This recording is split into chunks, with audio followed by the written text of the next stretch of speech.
What's up, Riftbounders? I got a little special video for you all today. I managed to get a coaching session with one of the best Annie players who has been topping pretty much all the online tournaments I've been participating in, sold out. And in this coaching session, I'll be trying to learn from somebody who's a lot better than myself, somebody who's put in way more hours than I have. My main goal for this coaching session is to patch up any areas that I'm lacking, mainly to prepare for the Houston Regional and to make sure that I can improve the correct way and potentially focus on things that I have not been focusing on at all, especially in my past VOD reviews.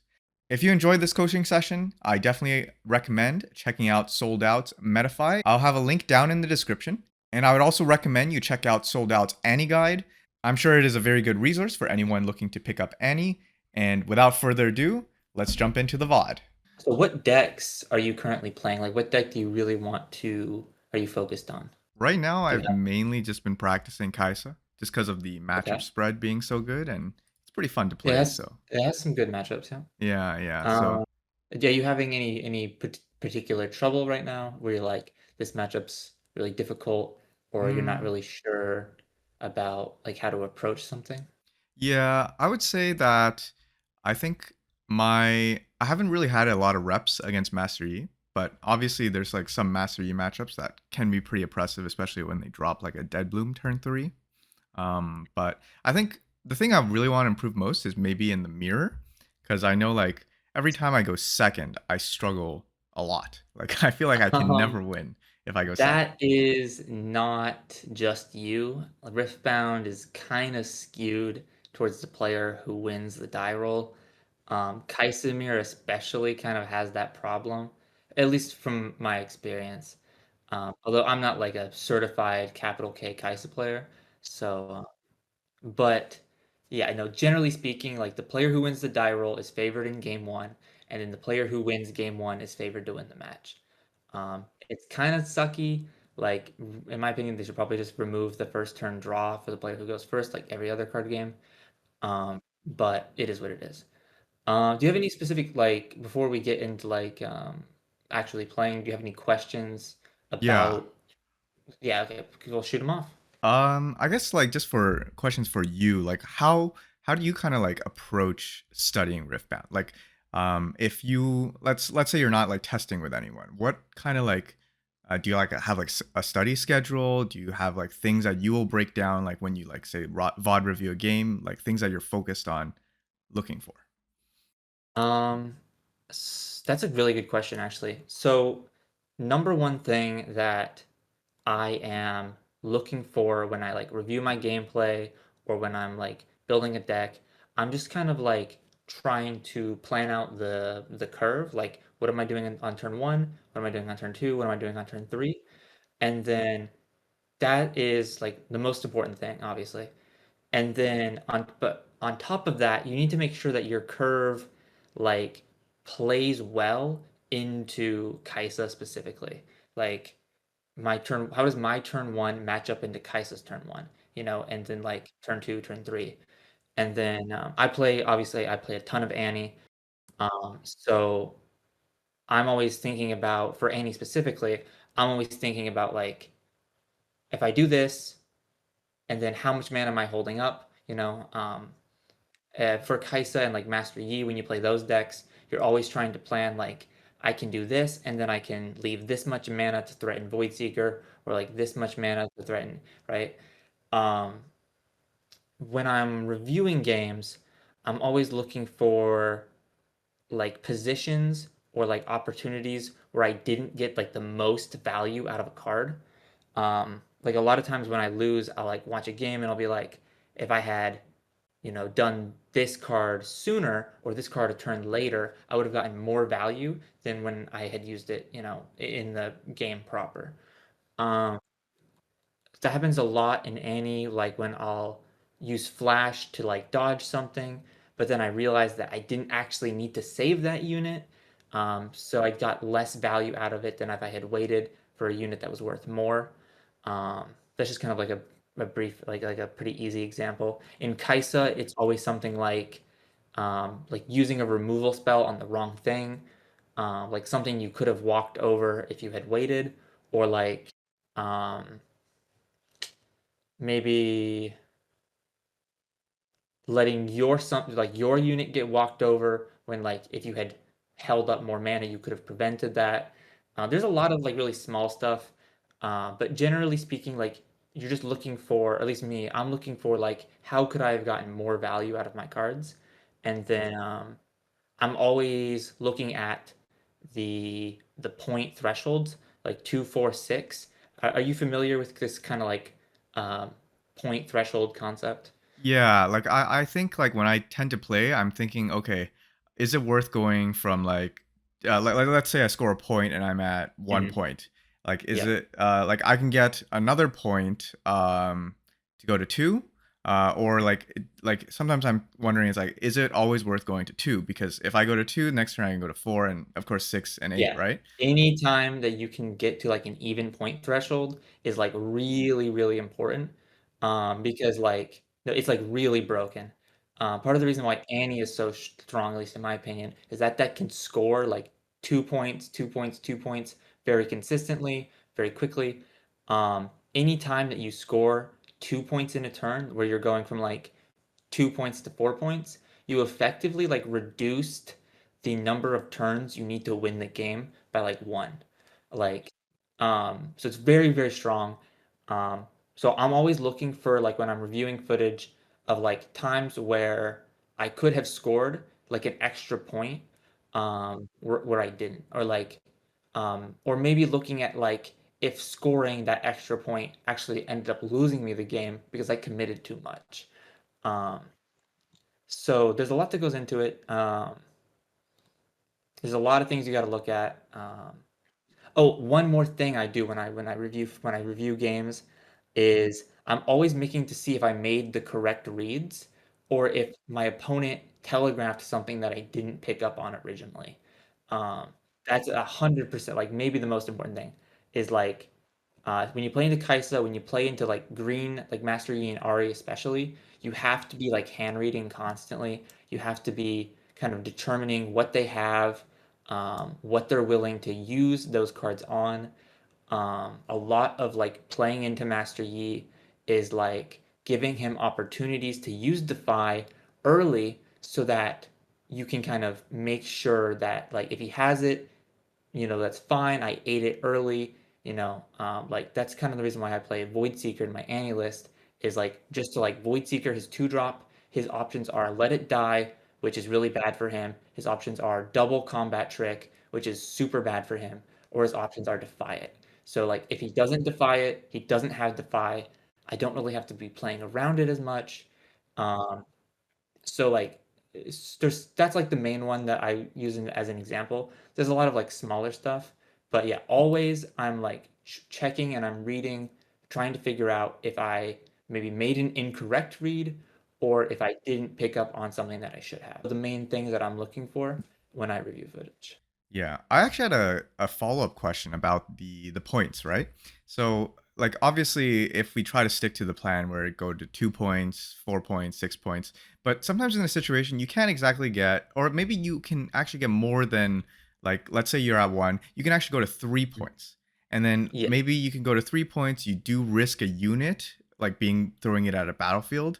Mhm. Um how how often do you find that being useful? Because let's say you could go to 3 Like how points. how do you assess what points are worth? Yeah, yeah, Uh, because like sometimes it's like in the mid game, you can maybe only yeah. score 1 point a turn. So that Yeah, extra yeah. point you got in the early game might be I helpful. kind of have the way I think about it is like if I go to 3, that means I all I need to do is hold one of these 2 battlefield, and then I go to 4. And then once you're at 4, you can like back everything and then do a push on the next turn to go to 6.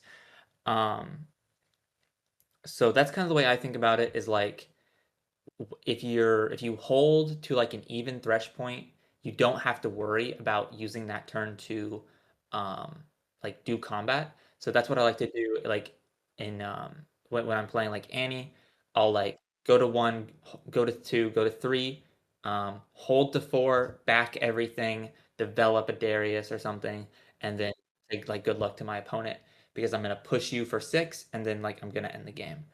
Um, So I would say that like if you're trying to make a determination if a point is worth it or not, especially an odd numbered point, I would ask like, do you think you can hold at least one of the two battlefields? If you think the answer is no, I cannot hold like one of these two battlefields, then I would say that that point is not worth it, because you're going to have to get to four on the next turn anyway, which means you're going to have to push, which means that um, you're going to be committing units to the board. So like if you're going to be doing that, you want to like have all those resources in base.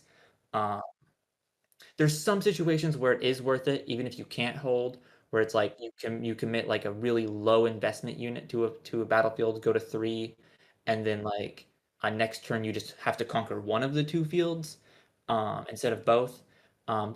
That's worth it, I would say, in some situations. But like generally, like if I'm going to three, I want to be holding one and then backing everything. Okay. But it's like situational, like there's no like 100% of the time correct answer to something like that. Okay, okay. Yeah, no, that was really insightful. Thanks for that. And I guess another kind of question leading to Yeah. from like you know how we were talking about how going second is very disadvantaged, right? It Um, is relatively disadvantaged, yeah. yeah. So I'm curious, how do you handle going second? Like, do you change up your game plan? Do you play the same, or do you like try something different?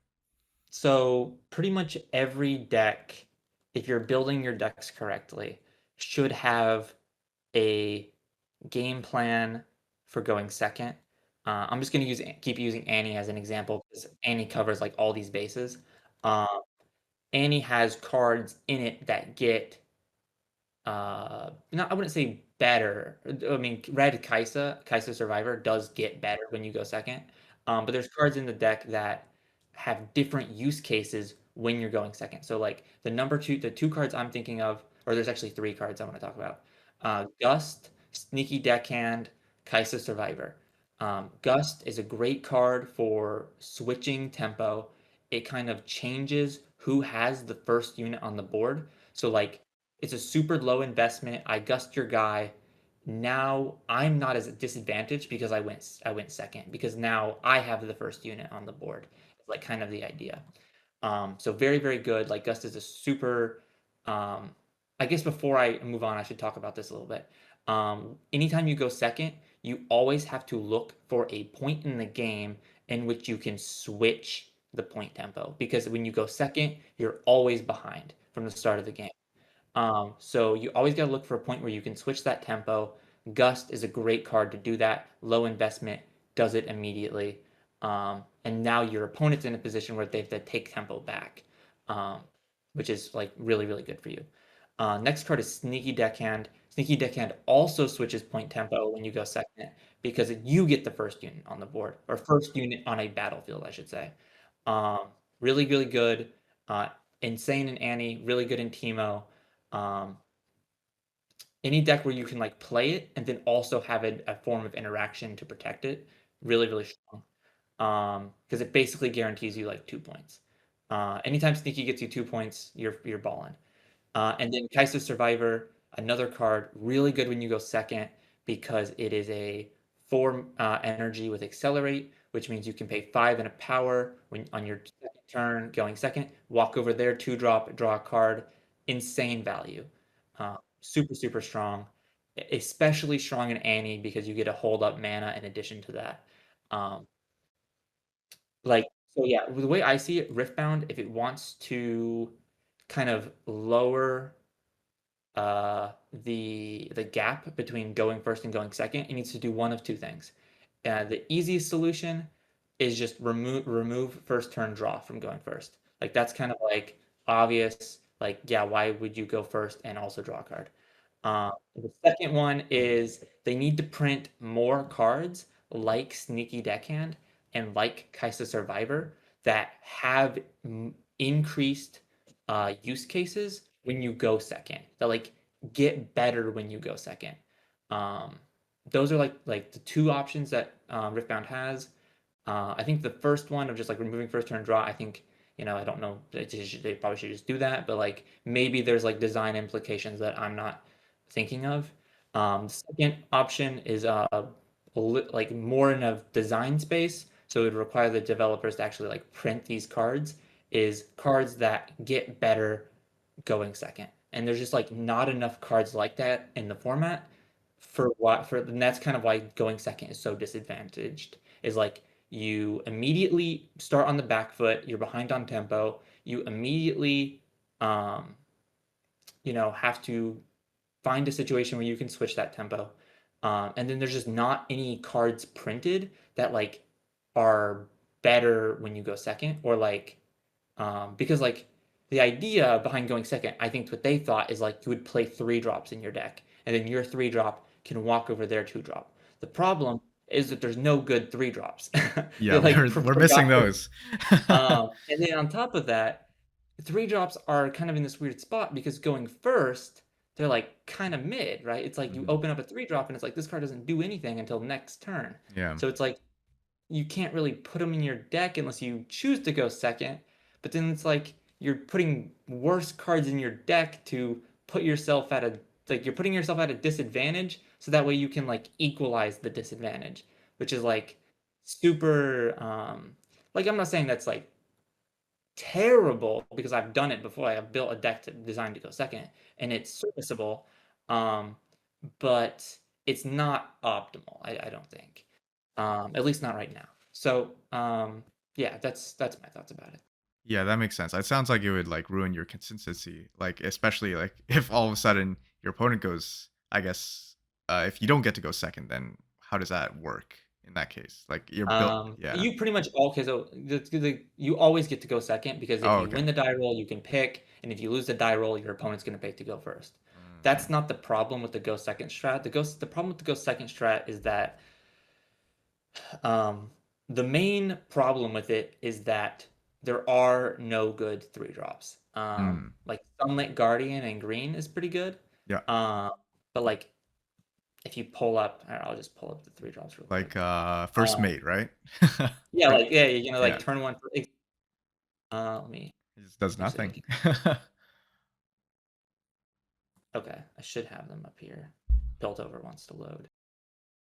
Um, Card types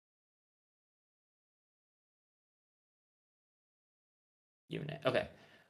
So for in red, you have Chompers, Duo, Noxus Saboteur are your only powerless three. I guess your other ones would be Phoenix and Red Jinx. So completely unplayable. In green, you have Sunlit. Wielder's pretty good. Sunlit and Wielder are pretty good. And then Solari Shieldbearer are your only powerless threes. So I would say two of those are playable, but like two three drops isn't enough to make a deck, right? So then in blue, you have Prentice, Yordle, Pit Crew. Just like unplayable garbage. Um, it's just like, and it's like this for every. You go through the colors. It's literally purple has three drops. One of them is sneaky. One of them is a vanilla. One of them is cemetery attendant. Like Vanilla do nothing. like the only deck you can realistically do this like go second, play three drops deck is Leona. That's the one I tried because you get Wielder, you get Sunlit, you get Noxian Drummer, you get Faithful Manufacturer.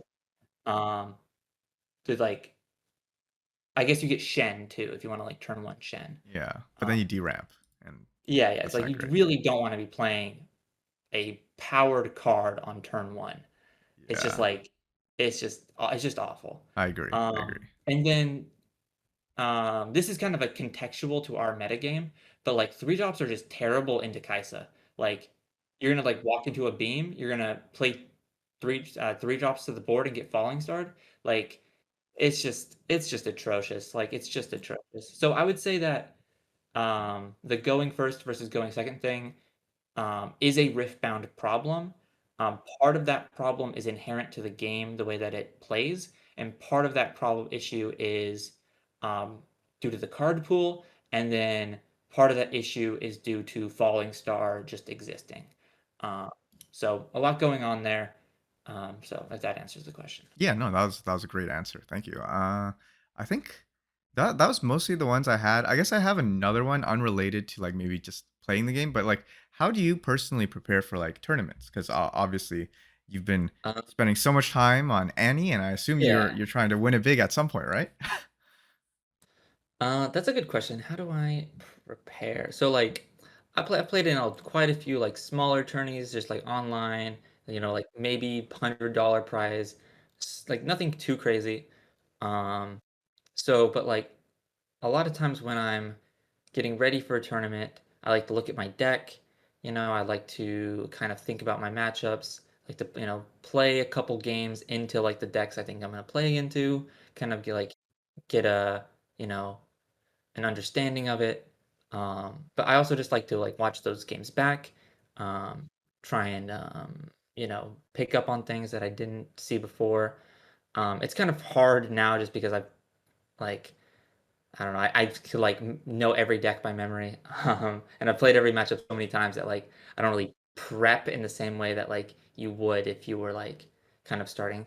Um, but then I would say the number one thing you want to do is you want to evaluate, especially if this is like a smaller tournament like your locals. You want to evaluate who's playing in it, and then it doesn't really work in larger events, but I mean, it does kind of work in larger events if like kind of who's going to be in Top Cut. Um, which you can't really do that right now just because the game's so new.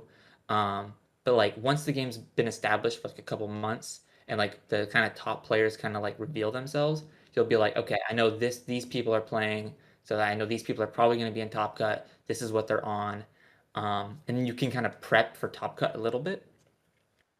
Um, Doesn't always work because you might not know what they're playing. You might not know anyone at that event. But for smaller events, this is where it really comes into play. Like if you're going to locals and you know that your friend John, or like maybe just John that you know that goes to locals, he has this Darius list that he plays every single time. Like you can just Put two reigns, three reigns in yeah, main. like you can just put cards in your sideboard to beat Oh yeah, John yeah, yeah. specifically. So I would say that like outside of like your deck and like knowing the matchups, it's just like knowing who you're playing against is like the next step. Other than that, I just chug a couple energy drinks and say run it. That's fair. That's fair. For me personally.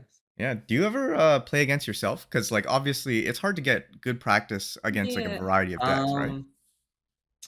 Yes, I would say that I do. A lot of times I just kind of mind palace it. Like I don't even bother pulling up TTS. I just kind of play out the games in my head.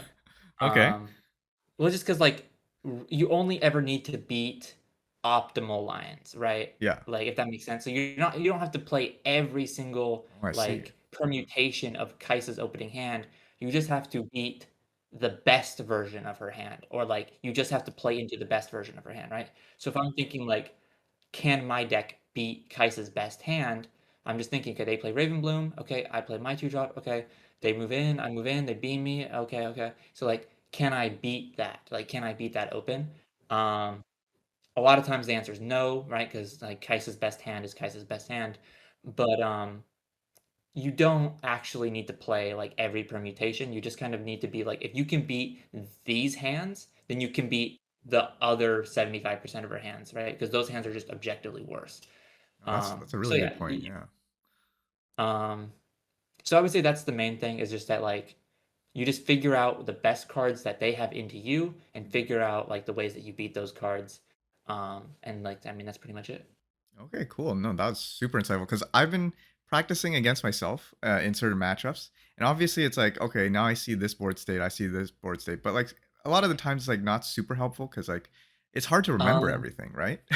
yeah. So like the thing about Riftbound is like the navigating like a developed boards isn't actually that difficult. Mhm. Like it's like it's there's a skill to it, absolutely. But I would say the number one thing that like matters in Riftbound is your opening hand is like giga important. Like if your opening hand is bad, you just lose on the spot. Um, and then like turns one and two. Opening hand, turns one and two, most important part of the game. Um, because Riftbound's not like Magic, where like there's decks in Magic that like skip their first two turns and then they just kill you, right? Because of like how Riftbound's points system works, if you get behind on turn one or two, you just like you go like 0 to 4, you're not coming back from that. Like that's a game. That game is over. Um, at least in Riftbound in its current. Like maybe that changes in the future, but like how Riftbound's point system works, you have to be on at least on par with your opponent at every point, or you have to be playing something like Aurora that can um like yeah, but like Aurora is so specific of like how that deck generates like insane advantage. Um, but like even Aurora, like which is a deck that like theoretically could come back from like a 0-4 like point deficit, like it's still really sketchy for Aurora. Yeah, yeah. Like, you still like, lose like a lot of those games. Yeah, Um, definitely. so yeah, I would say opening hand, like if you don't know what cards you're looking for in an opening hand in any specific matchup, like you're already like at a disadvantage. Like I know with like as soon as I'm picking up a deck, I'm looking through the cards, I'm thinking, okay, I'm playing into Kaisa, I need, if I'm going second, I really want my gust, right? I really want, a way to remove their first unit. If I really need my 2-drop, right? I need a way to maybe protect a unit, and then I need like a turn 2 play. Everything else is secondary. Like, because like you're gonna draw into a bunch of cards. The number one thing I see people mess up is they go, this card is really powerful. I have to keep it in my hand. And then it's like a card that you play on turn 5. And it's like, I mean, I I've done that guess. before, for something like a Kathy and Rain. Yeah, yeah, like Kathy and Rain is like fine, but like you put yourself in a position where like you're just -1 card until turn 5, like until you can find a situation where this card gets value. And like sometimes that's okay if like the other 3 cards in your hand are like goated. Um, but like especially if you're playing like multiple copies of these cards, like if you're playing 2 Rain in your deck and you open one and you keep that, you are gambling that you do not draw the second one. Because now you have two -2 cards in hand until you can get value out of the first one and then find a situation where you can get value out of the second one. Same thing with like in Annie, people like they're like, oh, we got to keep Darius because Darius is so good. Um, the problem is Darius doesn't come out until at least turn 3, probably turn 4 at the earliest. And then, so he's dead for the first 3 turns, which are the most important turns of the game.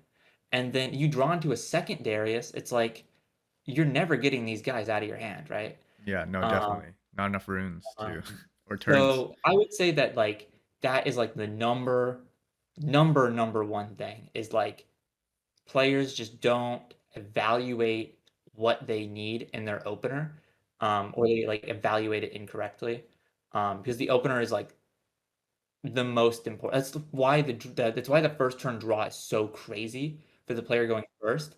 Is like turns 1 and 2 are so important, and the fact that they just get like an extra card on the player that goes second for the entire game is just like super unfair. Um, super unfair.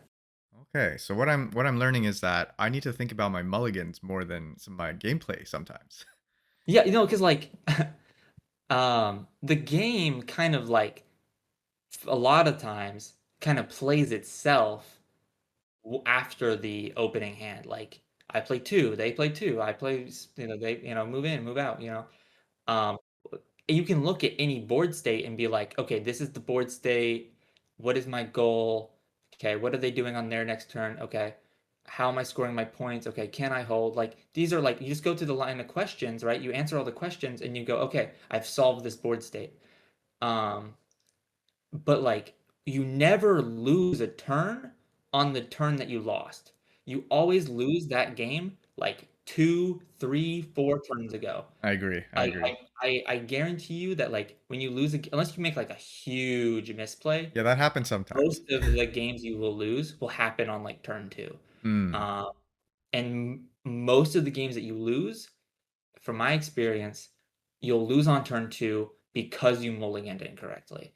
Not always the case, but like I promise, like if you start like looking at your games and you start like really like looking at your hand and like looking at where you actually lost the game, you'll notice that a lot of times it's on turn 2 because you just didn't have the cards that you needed to handle that early game. And then if you get behind in the early game, especially against a deck like Kaisa, which gets to play triple Falling Star, you get behind even a moment, you're donezo. Um, so that's just how it is. So you would basically say that, let's say, when you're mulliganing, you're focusing on your early game the most. So you would, Yeah. even if there is a key card that could be potentially useful, like once you get Um, a few turns in, you would it toss it. so it depends a little bit, Mhm. just because we'd have to be like a little specific.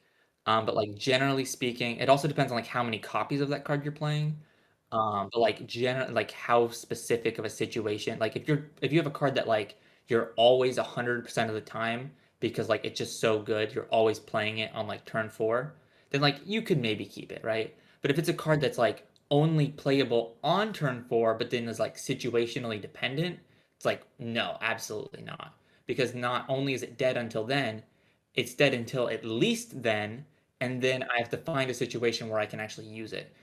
Falling Star in like decks that aren't Kaisa is a great example of that. Um, like if you can't keep Falling Star because like I play one Falling Star in Annie. If I open Falling Star, I have to send it to the bottom, knowing I'm not gonna have Falling Star this game because like if it's not a card that I can get value out of like early, it's not a card that I can get value out of at any point in the game. I can only use it at after a certain turn once I'm developed. Um, and then I have to, I have to be developed first, right? And so it's like I'm not getting value out of this card for so X many turns. I need the cards that actually win me the early game, so that way I don't, fall behind and die. So that's like the main thing. Yeah, yeah, no, that makes a lot of sense. Yeah, I think that's pretty much most of the questions I had just in mind. How do you want to go about with the, I guess the maybe the gameplay part of this session? Well, normally I just ask like what deck you're playing. You say you're playing Kaisa. I say what matchups are you really struggling with. You say Kaisa. I think we just hop in. We'll do some test hands, some mulligans.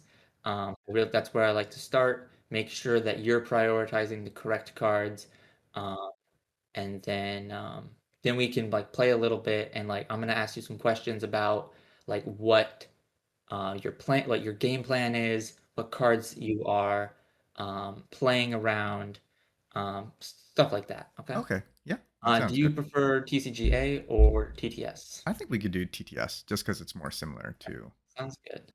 IRL play. That's true. Yeah. I mean, if we had more time, I'd like to go against Annie as well, but I think we can just do like Kaisimir just for sake of time. I will be playing the Shanghai winning Kaisa deck. Sounds good. Should I create a lobby? I'll just use my name, password one two Sure, three. that's fine. Okay. Uh, yeah, I feel like if Annie had a bigger meta share, I'd probably want to see learn more ways to like play against Annie. But I think you did mention in, I don't know, some previous uh video or something that Annie has a unfavored matchup into Kaisa just because of Falling Star, right? Um,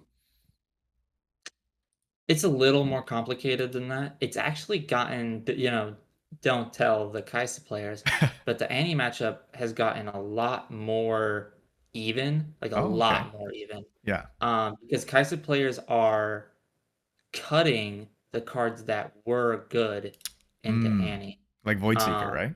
like Voids, exactly. Yeah. I cannot find a shame.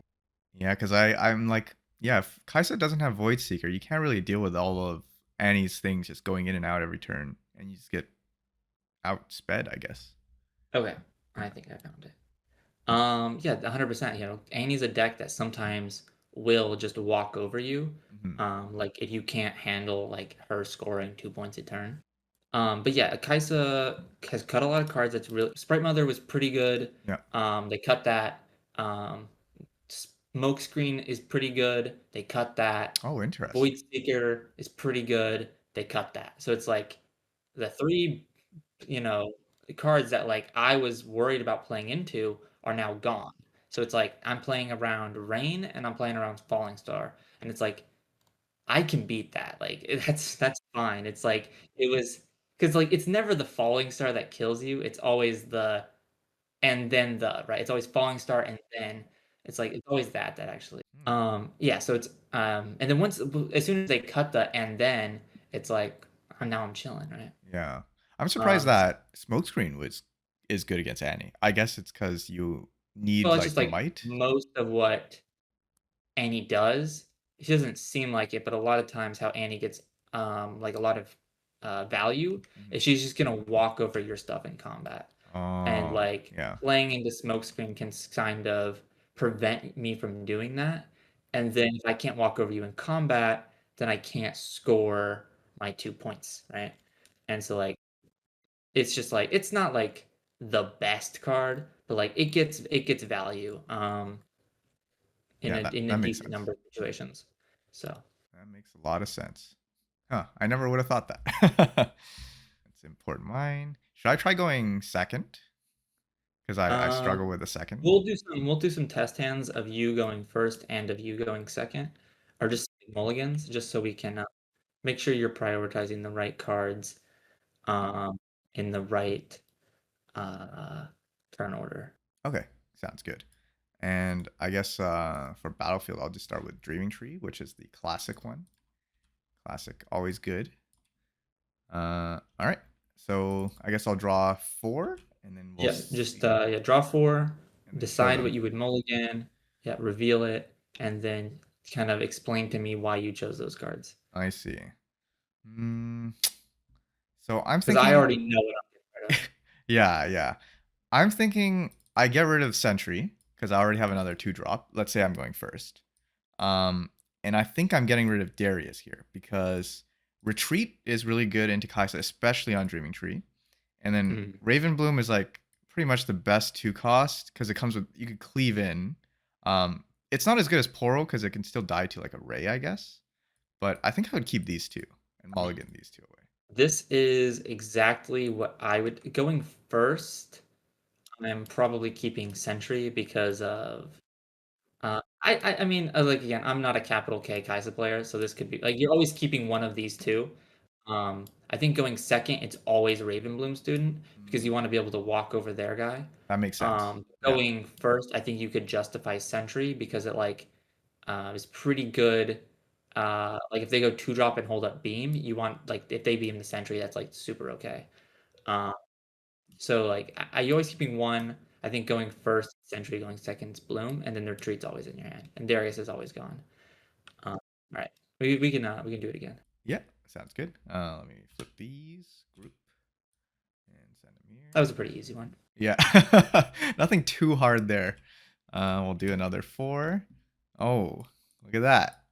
My favorite card. Okay. Well, I'm thinking so normally I would keep Rain if I was like playing like if I was going second because I would have more runes. I can go into 3, 5, 7.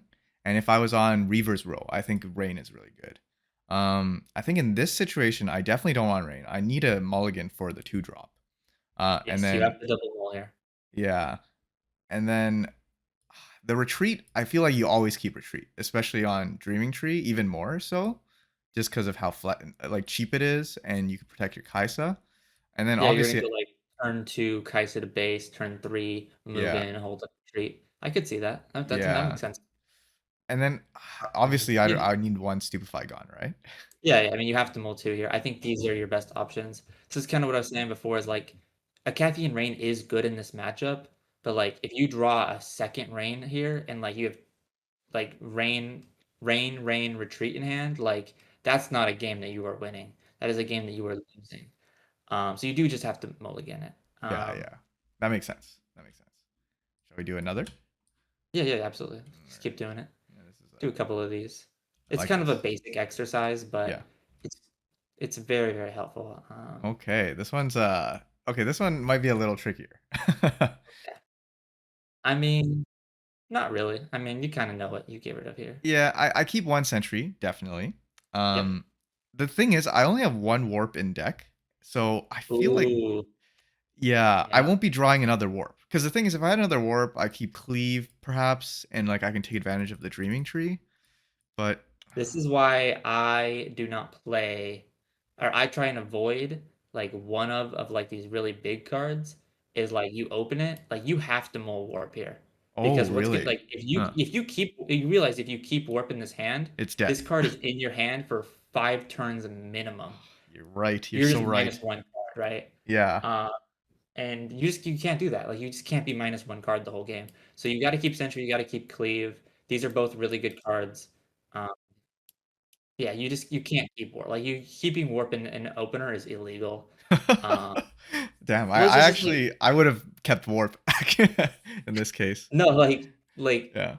I don't think you lose 100% of the time because you kept warp, but I think you are minus. Like I think the most objective way to say it is you are down a card until you can get value out of warp, which is not going to be for at least 5 turns. 5 turns minimum if you spend 0 power, and then even once you get to 10, you can kind of just slam warp like if you really want to, and just like even if you don't get any points from it, you just slam it. Maybe like draw a card. All your guys get readied, um, but like that's like a not an optimal play, and it's like so you're getting to 10, and then you're trying to find a situation where you actually get value out of it, which is like maybe turn 6, maybe turn 7. Um, it's just like it's just not a card you can keep in your opener. No, It's that just like that completely makes a lot of sense. Like, I think I would have baited myself into keeping the warp just because it's like, "Oh, I might need it in the late game," no, but it's like I then was saying in yeah. Annie, like I never keep Falling Star, even in matchups like where it's like pretty good, like into like Ari and into like Teemo.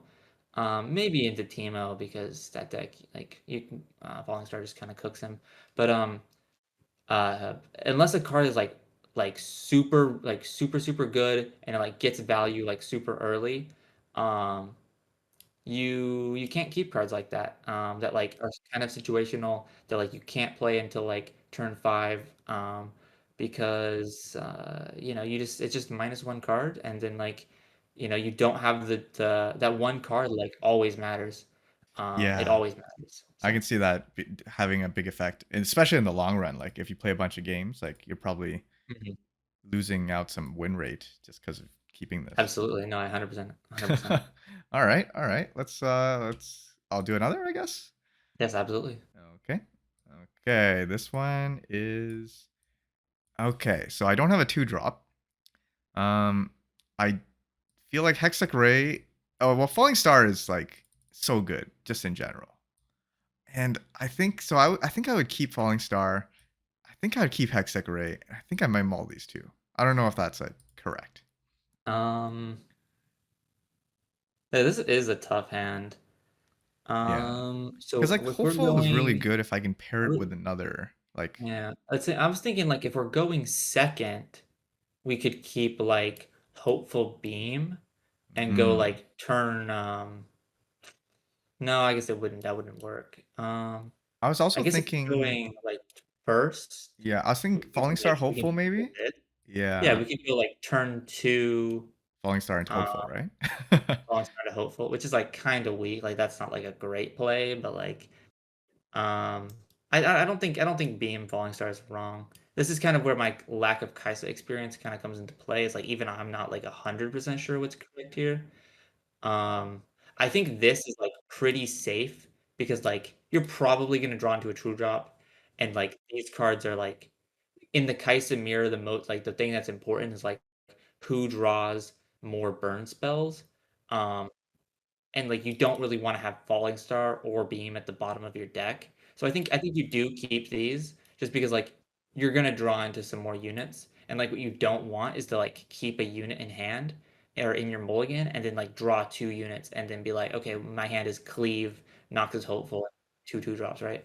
So I think it's always actually, you know what? Yeah, after going through the lines, I've discovered that this is actually the correct keep, and then No, I you think you're always right too, because I run a lot of like, I run 3 Hopeful, so having an Mhm. extra Hopeful isn't even, like, that particularly good, and I have 3 Yordle, so I have so many units, so, like, I kinda And then, like, need the worst case spells. scenario, like, this, even if you don't draw a unit off the top, like beam into falling star is enough to like stall out your opponent for a couple of turns and like draw in like some units. So yeah, you're always keeping this. Yeah, absolutely. Yeah. Now that I'm thinking, yeah, you're right. You're right. Okay, cool. Okay. We Sh can we Yep. can actually just run a game here Yep. now. I Sounds think we good. should have about enough time. About you can go second. That's Okay. absolutely okay. Let's see if I make the You, right decision here, though. I believe. If you're not sure, you can just show and we can talk about it. uh, how about I'll recycle first, and then later maybe we can discuss. I'll try to Sure. remember what I had. I think it should be pretty Well, I mean, simple. it's going to be at the bottom of the Yeah, deck, yeah, yeah, so that's true. That's true. All right. Ooh, okay. I am ready when you are. Okay. go ahead. Student start.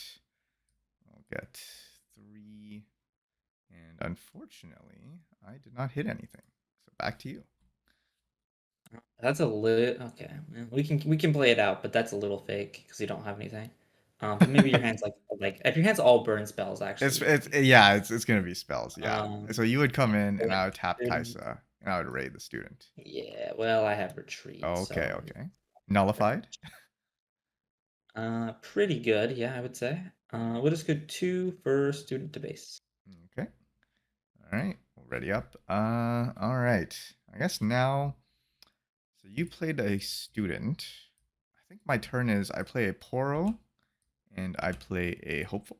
Just develop and leave one up. That seems pretty good. Yeah. Um,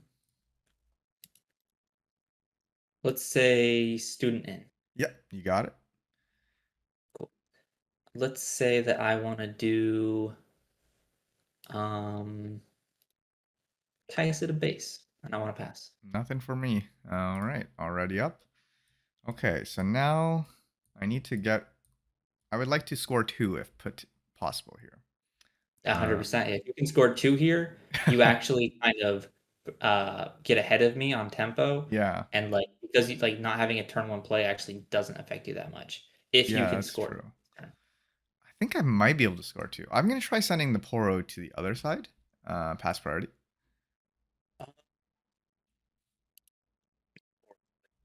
Actually, let's say that I want to do Ooh, beam on the Poro. okay, we're paying. That is a good question. Is it ever worth retreating this Poro? That is a real question. Number one way you can assess whether or not it's worth to retreat is you Yeah. think about what turn you're going to replay the unit on. Yeah, because I wouldn't be. I think I wouldn't want to replay it this turn because right now Yeah, like Poro. I'm telling you, if you're not replaying it this turn, you're Yeah. probably not gonna retreat it. Okay, so I'll let it die because I think my play is I actually want to play Kaisa accelerated Mhm. here. Okay, I can see that. So now I can tap 5, and I mean you have 2. The only thing I die to here is Hextech Ray Stupefy, but you just Hextech No, Ray. you die to a stupefy. If you don't have a way to beat Oh, I the wouldn't send it there. I would send it to the open yeah, battlefield. yeah, I'm just saying like you're trying to Yeah, score two is all. yeah, Yeah, yeah, yeah, yeah. but Hex, yeah, yeah, another beam plus stoop does kill the Kaiser, yeah. Okay, I will try to go to the left side. Yeah, I have no response to Kaiser. Okay, so I'll go to 1, I'll draw, and then I will send the hopeful to the other one, but I will cleave in advance to get Ah, the 7. that's kind of annoying. What do I want to do about that? I think that I will stoop my Ravenbloom Yep, and draw two. yep. So I go to 2, which is pretty good, I guess, because now I'm kind of back. And then I, You're kind of back, but now all your units are on field, yeah, which is yeah, bad, and you're threatening only a beam, which is yeah, not good. yeah. Or a retreat at the moment. Yes, or a retreat. Yeah, yeah, yeah. Yeah. Well, I will give you an opportunity to use it. Let's go in with Kaisa and go one for. Yep. Wait, yeah, let's go in with Kaisa and go one for cleave. Yeah, I'll definitely retreat over here. Drag that to That hand. resolves. And I'll grab a rune and draw. Um, I mean, You have Watcher mana? You have no units in base though, so Yeah. it doesn't actually matter, I don't think. So in Yeah, your that's just situation, you do you want to oh, get I rid would of this draw hopeful? Kaisa. Yep. Um, yeah, I mean, kind of, right? It's like kind of what I said before, where like if I think I can hold, then Hmm. it's worth it. Yeah. And it's like you have no units in base, Yeah. so it's like I feel pretty good about my chances to hold. Hmm. I'm going to accelerate the Kaisa, Oh, like second walk one. in Yep. and go one for cleave. Oh boy, he's dead. Draw two. Goodbye, hopeful.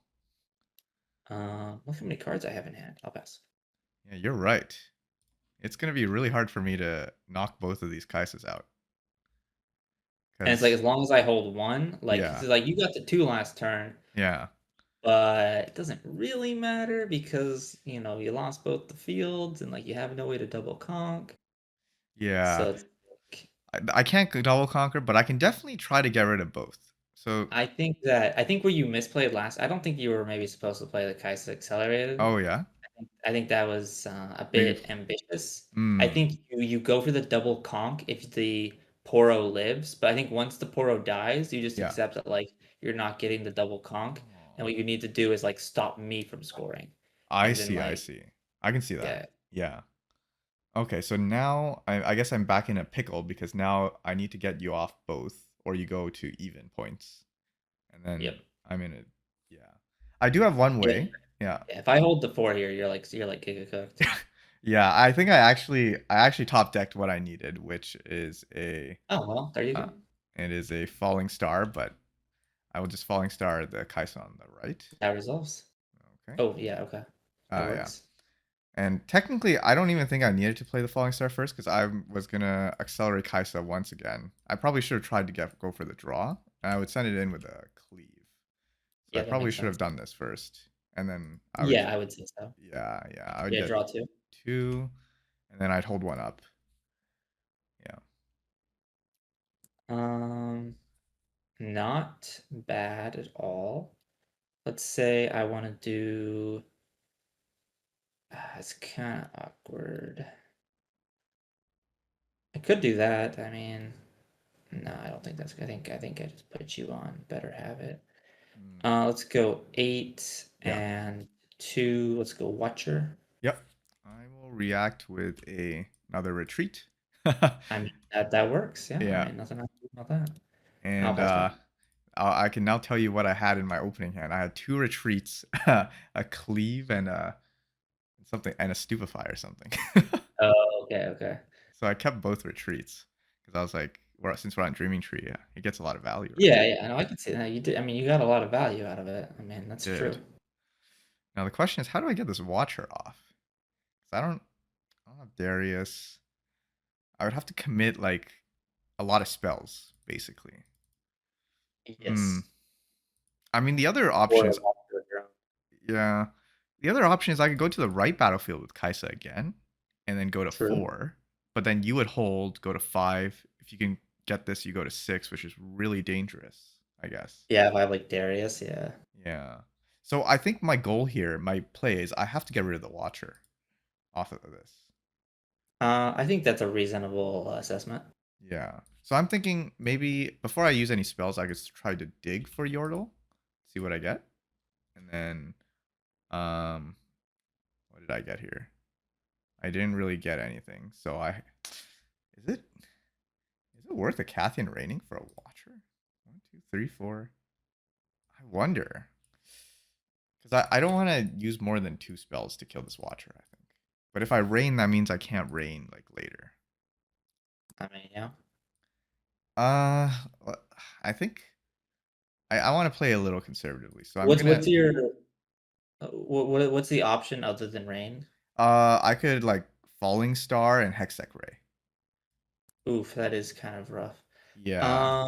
I think that um Falling Star plus Hextech Ray. I think you probably do. Oh, that's tough. That's tough Because because if I do the Falling Star Hextech Ray, I guess the issue is I won't be able to use them like for like more flexible plays. But then I think if I'm in a Kaisa mirror, the other Kaisa is usually playing around Rain anyway. So maybe the Rain isn't gonna get that much value overall. I'm not sure. Yeah, that's a really tough question that I do not have the exact answer for. Yeah. Um, because Star is pretty good. Star is pretty good to kill a Darius in base. Yeah. Um, but so I mean, Rain does that too. There's definitely a correct answer here. Yeah. I just don't know what it is. I Do you feel want to see like my hand actually? Rain. I can show you my hand. Yeah, yeah, sure. You might as Yeah, yeah, well. yeah. This is what I have. Oh, interesting, interesting. You Yeah. didn't want to watcher over my watcher? I drew the Watcher with the Yordle. So Oh, I see. yeah, Okay, so okay, okay. this was my hand before I played the Yordle. Yeah. Uh, yeah, this is tough. This is tough. If you do this, that's 3 energy. You have 4 energy left. You can develop Kai'Sa to base. So now you have Yordle Kai'Sa in base. I think that's probably correct. Yeah, unless you want to play around something where you think like playing the Kai'Sa to base is too much commitment. But like if you're killing my guy Yeah. and having 2 Developing guys in two. base, I Okay. think that's correct. Like I think, and then you still have a star in hand for next turn. I think so. Like Okay. I think then this like contests whatever I develop, or like Yeah. this contests whatever I develop. I think that yeah, I think it's always this because you can develop the Kaisa in addition to it. Yeah. Oh.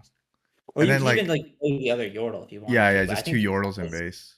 I think Kaisa is more threatening, and I think Kaisa resists a Falling Star a little bit better. Yeah, because you would force you'd be forced to Falling Star just for Kaisa on this turn, on the Yeah, next turn, exactly, right? exactly. Like or like I have to have exactly Falling Star Stoop. Yeah, If you play both the Yordles, I clear your board, and then you're in a worse position, I think. yeah. So, okay, we could try that. I'm down to try that line. So let me put this. Let me put this back, and then I guess I'll grab everything here. And then Are you so putting the Watcher back? yeah, I put the Watcher back at the top because I drew it. Oh, you're So not gonna play out this Yordle? uh, would I play the Yordle? Oh, I guess I do play the Yordle, right? Because I play Yordle and Kaisa. Yeah, yeah. So I play the Yeah. Yordle. I draw the Watcher. I play the Kaisa for 4. The only downside with this is I do tap out, right? Like so. Um. Any line where you are outing this Watcher requires you to tap out. But Okay. like being tapped out in Kaisa isn't necessarily you tapped one, you recycled one too many runes. Oh, whoops. Um, Being tapped out in Kaisa isn't a bad thing as long as you're not committed to the board. Like if you're in base, you can tap out. If you're on a battlefield, like you tap out, your guys are getting walked over for free, right? I see. I see. Um, Yeah. so that's kind of like you're allowed to tap out in Kaisa. You just can't do so while on a battlefield. I see Uh, what you mean. Yeah. so I'm ahead, so I can kind of chill this turn if I want to. Um, Kind of unfortunate amount of units. I could do that. Let's see what kind of 5, 6, 7. I mean, that's okay. I could do that. I mean, that's not bad. Yeah. Plays in the rain, I think. 1, 2, 3, 4, 5, 6. It's like exact rain math. That's crazy. Sorry, I'm just thinking about the best way to do this. This is a tough hand. Especially if I want to play around rain. um, which I think is correct in modern, especially with these modern builds that are playing Rain in the main. I think you have to. I think you're not allowed to be as ignorant as before. Where like I before it's Shanghai, I would have played around Rain because like people aren't on it. But now that someone's done well with it, people think it's the Everyone best card has in 2 the Rain in game. main. Yeah, it's like 2 Rain in main. It's like cool, man. Yeah, I notice all my Um, Kaisa matchups. I never play more than 2 units every turn because you play True. more, you get punished.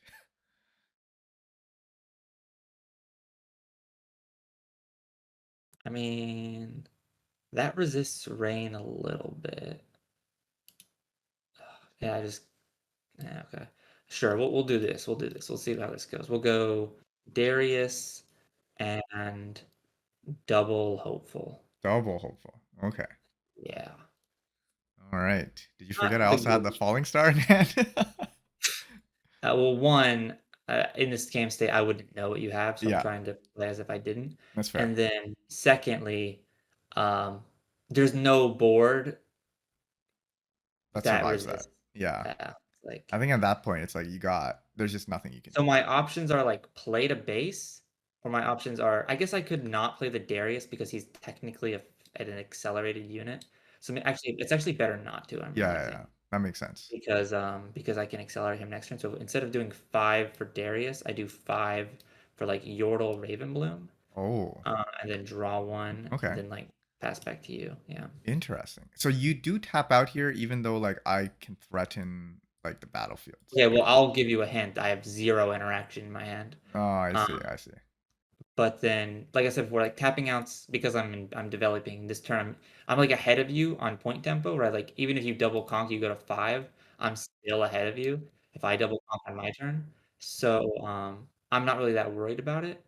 And then two, all even if I was worried about it, like I guess I'm telegraphing a little bit that I don't have anything. But like I'm at a point in the game where bluffing removal doesn't work when you're when you're threatening lethal. Like if I'm threatening lethal to my opponent, even if they want to play around a bluff or want to play around removal, they can't. So it's like bluffing doesn't actually accomplish anything. That's true. Because Um, you have so many cards, right? Like there's no reason to yeah, bluff. like I see. um, yeah, yeah. So Okay, it's okay. kind of what I So think right about it. now I'm thinking because I'm at 3, right? Is it even Yeah. worth going to 5? It's like one of those weird situations. Um, like I could clear your board with Rain and Falling Star, but Well, Rain does it by itself. oh, Like this Rain. is Oh, that's exactly 12. Okay, yeah. I guess I would always play Rain here. Okay, we get we play that, and then now it's the question is like, do I send 2 or do I just send 1? Um, I will kind of the idea I would use is do you think you can double conk next turn? Um, I let me think. Let me think. So if I send both and they both die, I cannot double conquer next turn. that makes sense. Oh, you would only have to conquer once, not to go to 6. But like, do you have a way to like technically I don't have anything in base, so the only way I'm getting over these guys is Watcher or Darius.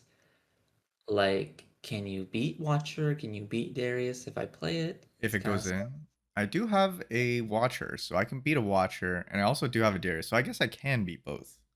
So does that mean I just go in to both? well, if you have a Watcher in hand, you Yeah. Watcher is really good if you have units in base to like pair with it. Yeah. So maybe save Um, the Yordle, even if so I'm yeah, like far away. I'm leaning towards just like walk in with the Yordle and like chill. Go to 4. I don't think you have to like press here.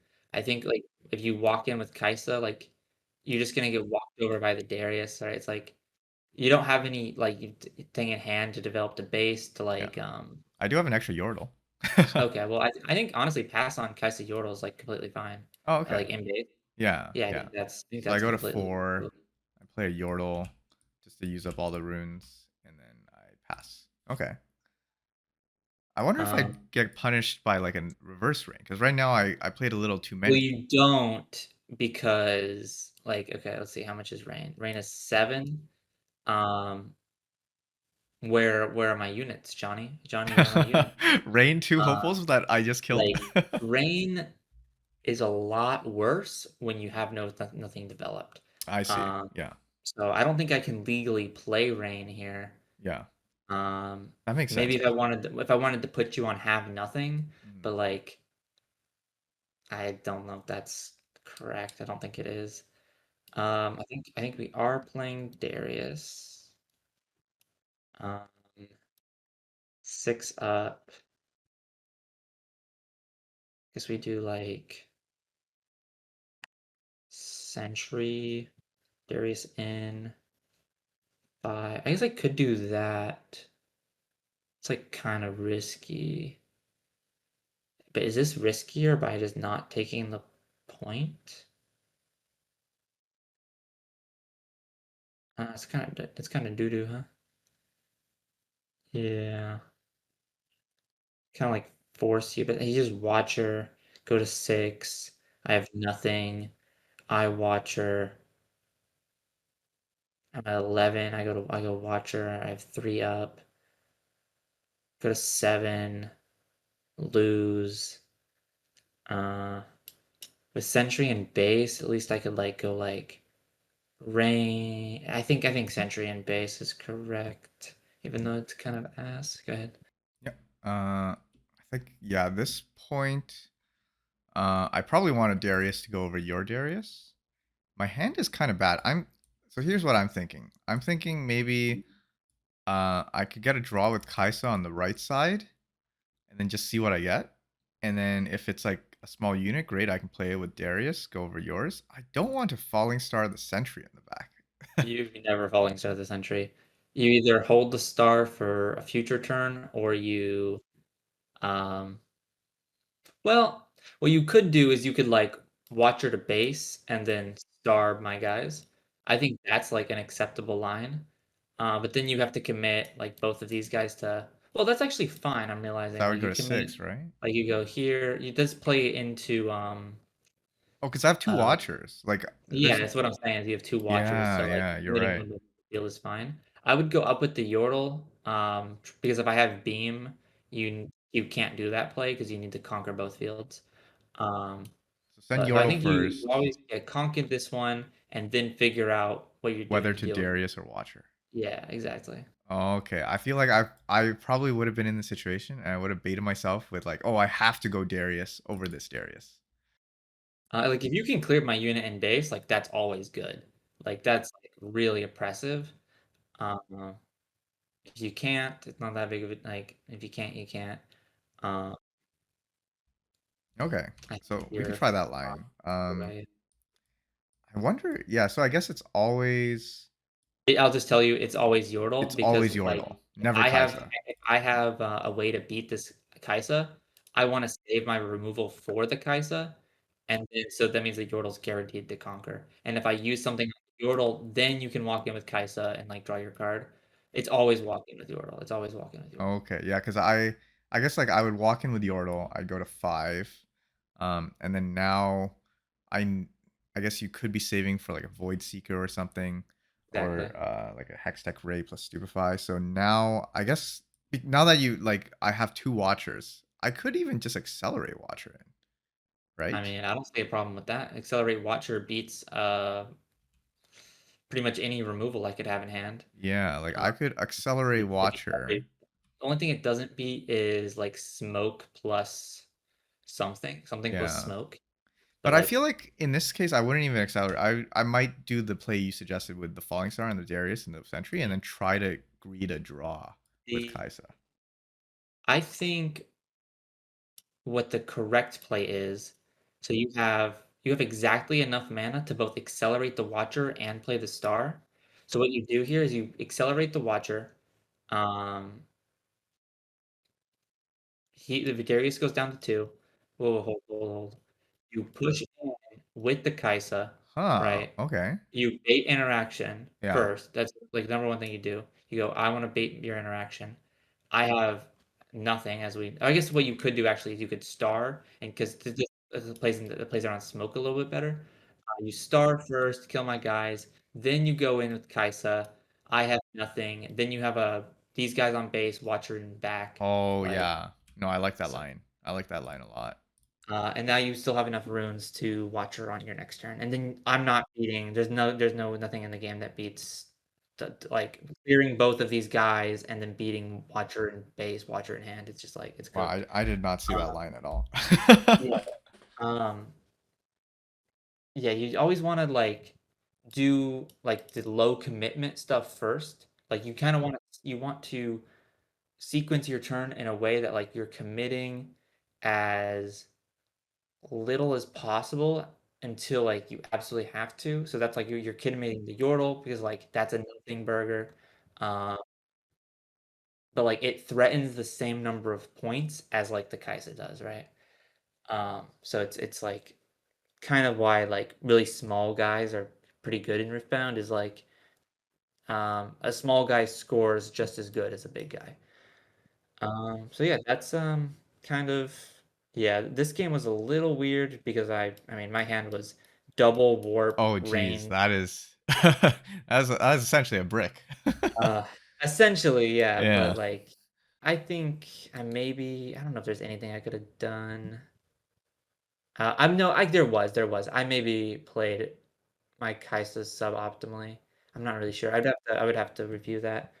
But yeah, it was a little bit of like, I mean, double warp is you Yeah, never that's wanna see 2 this. dead cards. But you also drew, like I said, like, the player who draws more burn spells, you Yeah. drew more I burn drew all I spells. needed. I got the I rain, I mean, got the triple stars. triple star rain, yeah. Yeah. It's like, Time Warp is super bad. I mean, Rain is super bad if you don't have units developed and you just kept me off units all game. It's like there's nothing like without units on the board, there's nothing I can do. Like, what really can one do if they have no units? I just have Um, a question about a hypothetical. So yes, let's say I sent this yeah, Kaisa in, you knock it out with like a Void Seeker. Um, yeah, I still send this Watcher in, right? Because I want to go to 6, right? yeah. You have like Have that's not to. a question. That's just Yeah. like you move Watcher in and go to 6. Always go in. Um, Yeah. It's a little like, obviously, it's a little scary because it's like, Your Darius now could get your big. watcher is committed to the board, Hmm.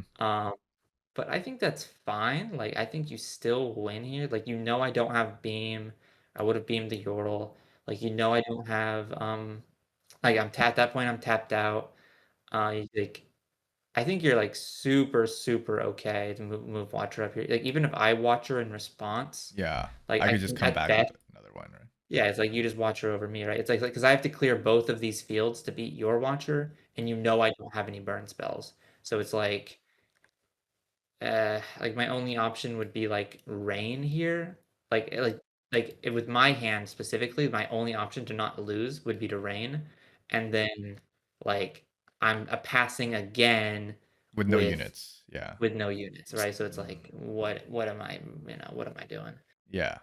No, So that. I think yeah, you always move the Watcher up there to go to 6. You have Mm, to be at 6 because if you're not at 6, you're not threatening lethal, mhm. and you gotta be threatening lethal. You gotta be threatening lethal. Yeah, yeah, especially with these kind of decks.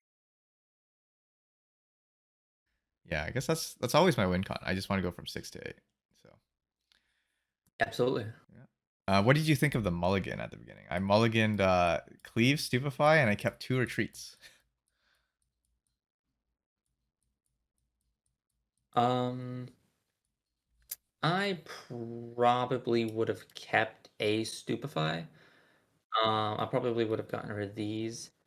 Um, Just, like, generally speaking, I like having a stupid hand when I'm playing Kai'Sa, especially in the mirror, because, like, if they commit their Kai'Sa to base, Falling Star Stoop is, like, the true combo. That's true. Being able to kill, 4 my units, being able to kill, like, a Noxus Hopeful. Um, you got kinda lucky, I didn't have any Noxus Hopeful this Yeah. game. Um, Yeah. so I probably would've kept with Stoop and one of the retreats. I don't think double retreat is bad. I think like that's like hella ramp, but I didn't really need uh all that ramp, to be honest. Or maybe I did. yeah. I mean, I did have the ramp is high never end, bad. Ramp is never luckily. bad. Yeah. But like the problem with double retreat is that like now not only do you need a unit, but Mhm. now you're like retreat is kind of a tempo loss where it's like the unit that I had on the board is no longer on the board, which is usually fine if the Kaisa player is like doing removal on it. But like now you have to get removal used on you the first time for the first retreat. And now the second retreat is dead until I use another removal spell on your guy. So it's like a little bit awkward. It's like I can see why, I yeah. mean yeah, it's like Because I had this to use it card, like over this multiple second turns. retreat's not getting used until at least turn 3, maybe turn 4. And then there's a chance that maybe I just don't do removal on your guys, and then you're just like, well, man, my retreat's not really getting as much value. Um, so I think it's always keep these two, just because I think Stupefy combos really, really well. Stupefy is really good in the mirror. If you draw into Raven Bloom, it's really good. Like there's a I don't know. I think Just for if flexibility, I can see why. Superfly is, like, super flexible, exactly. Yeah. So this is probably what I would've kept. Okay, that makes sense. I think I think I was a little greedy because I love retreats. Retreating is so fun. No, that makes a lot of Um, sense. yeah. Um, that's just how I look at it. I don't know if that's like 100% correct, but Mhm. I think that's what I would have done. Yeah, no, I Um, completely see the justification for why. okay. See. Okay, I think that is about all of the time that we have Yeah, today. So let's go ahead and wrap it up. Do you yeah. have any other last questions before we No, I head think out? you answered most of the things I had. I really appreciate you taking the time, especially with like this is like a introductory sort of coaching session, No right? So problem. Yeah, first session is always kind of just like doing questions, yeah, kind of seeing where you're at in the game. You seem relatively competent. Um, I think you could very well like I think you're already better than most players or better than the average player. You kind of know the cards, you know what you're playing around, you know what you're playing into. That's like the main thing. Just working on the mulligans, working on those early turns. I think you're doing just fine. yeah, awesome. Yeah. Thank you so much All right. again for your time, Okay. and yeah, this was great. All right. Bye bye.